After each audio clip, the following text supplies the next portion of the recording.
Good morning, everyone. Welcome to today's presentation. I'm excited to share with you a fascinating problem involving angles of depression and height calculations. The title of today's session is Finding the Height of a Pole Using Angles of Depression. We'll explore how to determine the height of a pole based on some given angles observed from the top of a tower. In the next few slides, we'll work through the problem step by step and see how trigonometry helps us solve real-world questions. Let's get started. This slide doesn't contain enough information. That's why we're moving to the next slide. All right, let's look at step 1. We're focusing on triangle ABD here. Now, since we're dealing with a right triangle, the tangent of 45 degrees is a key concept. Remember, tangent is the ratio of the opposite side to the adjacent side. In this case, it's the ratio of OB to the distance between the tower base and the pole base. Since we're given that tan 45 degrees equals 1, that simplifies things quite a bit. Because tan 45 is 1, it means the opposite and adjacent sides are actually equal in length. And here, we know OB is 24 meters, so the distance between the tower base and the pole base is also 24 meters. This is an important point because it shows symmetry in the triangle, and it helps us understand how the measurements relate to each other. Recognizing these relationships is crucial as we move forward in solving the problem, tying the geometry to real-world distances. Now, let's move on to the next step. We draw a parallel line to OB from point C, and we'll call this line E essentially. What we're doing here is creating a new line that runs parallel to OB. Starting from point C, this is a common technique in geometry to help us analyze relationships between different segments and angles.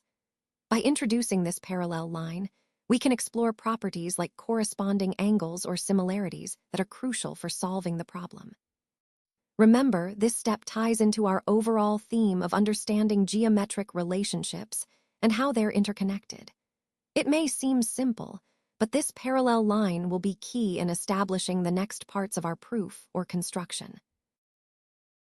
Now, from the triangle DEC, we look at the angle of 60 degrees.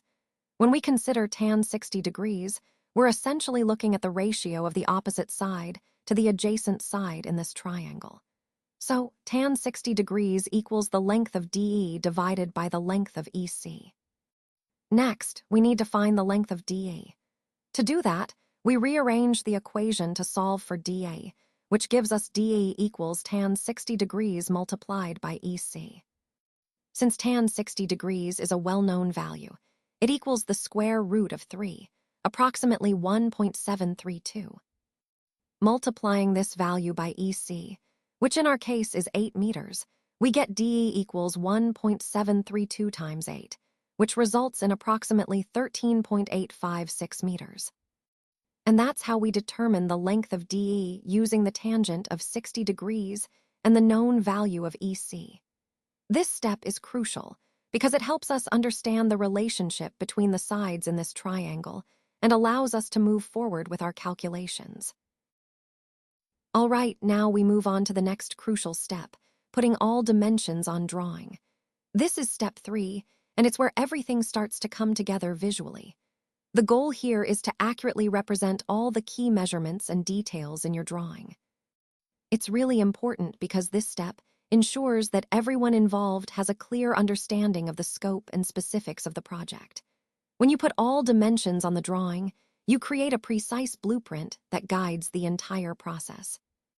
Remember, the accuracy of these dimensions directly impacts the quality and success of the final outcome. So, take your time, double-check your measurements, and ensure everything is correctly labeled. By doing this, you're not just creating a drawing, you're setting a solid foundation for the next steps. It's about translating your ideas into a clear, detailed visual plan that everyone can follow.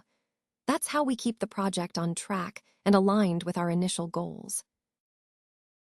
Now, looking at the figure, in tower AD, we know that AD equals the sum of I and DE. Given that AD is 24 meters and DE is 13.856 meters, we can find I by subtracting. So, I equals 24 minus 13.856, which gives us 10.14 meters. From the figure, we see that I is equal to BC, which is also 10.14 meters. Therefore, the height of the pole, which is BC, is 10.14 meters. This calculation is crucial because it allows us to determine the pole's height based on the known measurements and the geometric relationships shown in the figure. It ties back to our overall theme of understanding how to accurately measure and analyze structural components using basic geometry.